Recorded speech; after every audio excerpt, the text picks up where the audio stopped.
On Monday last week, US President Donald Trump revealed his 20-point peace plan for Gaza, claiming, in typical Trump style, that it was potentially one of the greatest days in the history of civilization, and one that could bring, quote, eternal peace in the Middle East. Nonetheless, even if these claims feel somewhat far-fetched, his so-called peace deal has apparently gone down better than many people expected. On Friday, Hamas put out a statement that Trump interpreted as essentially an acceptance, and negotiators are currently in Egypt trying to finalize the hostage exchange. So in this video, we're going to take another look at Trump's peace plan, how it's been received, and whether it could finally bring peace.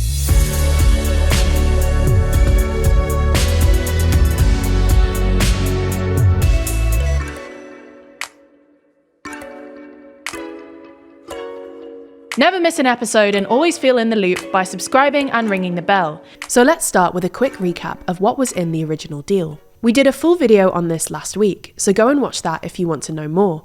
But the TLDR is that Trump's peace plan envisioned something along these lines. Hamas would give up all remaining hostages, disarm, leave Gaza, and accept no role in Gaza's post-war governance structures, in other words, surrender, in exchange for Israel allowing aid into the Strip, the IDF withdrawing from Gaza, or at least most of it, and then ultimately being replaced by a new international coalition called the International Stabilization Force, or ISF, which would apparently be led by nearby Arab states. Gaza's governance would then be temporarily taken over by a combination of Palestinian technocrats and a, quote, board of peace, to be chaired by Trump and include former British Prime Minister Tony Blair. This committee would govern Gaza and oversee its reconstruction until the Palestinian Authority, which is nominally responsible for governance in the West Bank, is deemed sufficiently reformed to take over. The text ends by stating that Palestinians, Israel, and the US will work together towards peaceful coexistence and, quote, a credible pathway to Palestinian self-determination and statehood, which we recognize as the aspiration of the Palestinian people. As we mentioned in our previous video, quite a lot of the language used in the original deal was remarkably vague. Most obviously, there's no concrete commitment to a Palestinian state or a timeline for the IDF's withdrawal. This isn't necessarily a bad thing. In fact, successful diplomacy often requires using vagueness as a metaphorical stepping stone to a more detailed peace. But things weren't helped by comments made by Israeli Prime Minister Benjamin Netanyahu on Monday evening, just hours after the plan had been announced.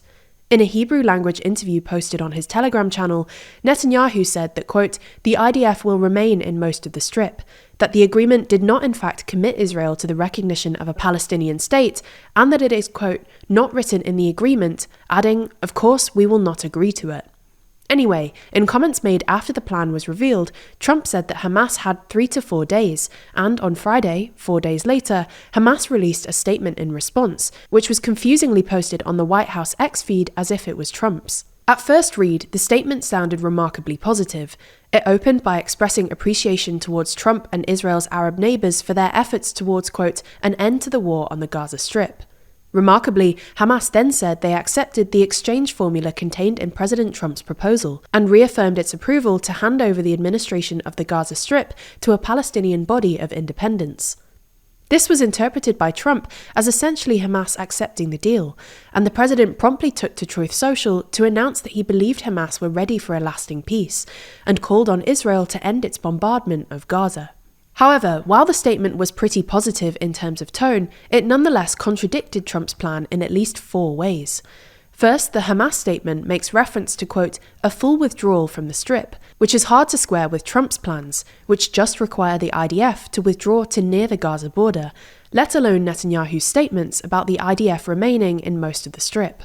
Second, Hamas might not be too keen on the post-war governance plan. While Hamas says it's willing to temporarily hand over administration to a body of Palestinian technocrats, later on in the statement, they insist that the future of Gaza would have to be, quote, discussed within a comprehensive Palestinian national framework, in which Hamas will be included and will contribute with full responsibility.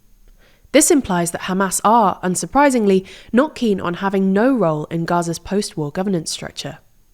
Third, the statement makes multiple references to the Palestinian nation and the, quote, relevant international laws and resolutions, a clear reference to the numerous United Nations resolutions that call for Israel's withdrawal from the occupied territories and the establishment of a Palestinian state. This is hard to square with both Trump's deal, which only recognizes Palestinian statehood as, quote, the aspiration of the Palestinian people, and also Netanyahu's comments about Israel refusing a Palestinian state.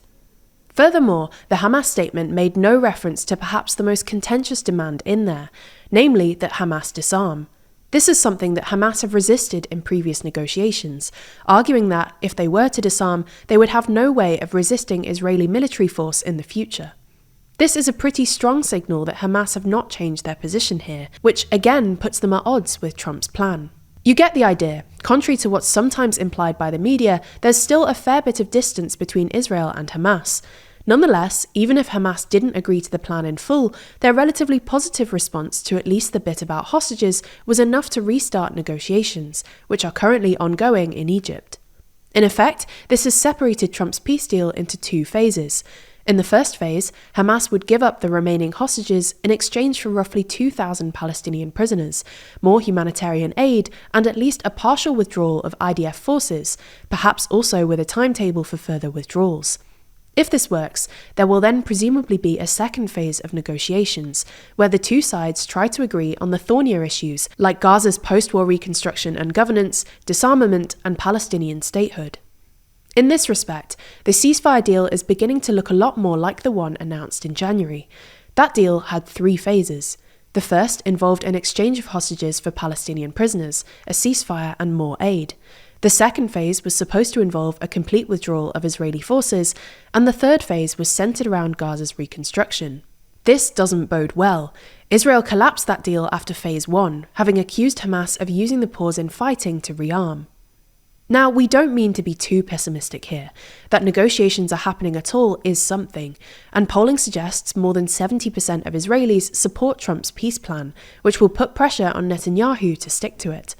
Nonetheless, there is still a gulf between Hamas and Israel's negotiating positions, and even if phase 1 happens, phase 2 is going to be even trickier.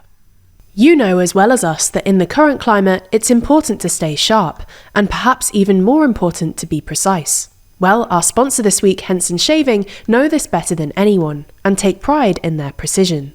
That's because their razor perfectly holds the blade at a 30-degree angle and extends at only 0.0013 inches, less than the width of a human hair, which means incredibly tight tolerances, very high standards, and superb precision.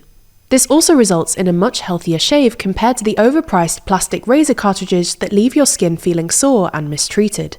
Speaking of plastic, you probably don't realise, but over 2 billion plastic razors are thrown into landfill each year in the US alone.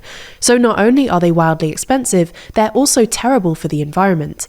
The same can't be said for Henson though, as their razors are completely plastic-free. From the blade to the box, everything Henson ships out to you is entirely recyclable. Henson strives to protect your skin in a way that's accessible, affordable, and kind to the environment. And while it may sound intimidating, changing the blades yourself, it's actually remarkably easy to do, and even kind of satisfying taking full control of your shave. If you've been meaning to try out Henson, there's no better time to start than right now, as we're offering you 100 free blades with your purchase when you use the code TLDR at checkout. Just go to hensonshaving.com/TLDR or click the link in the description, and you'll be on your way to a healthier shave.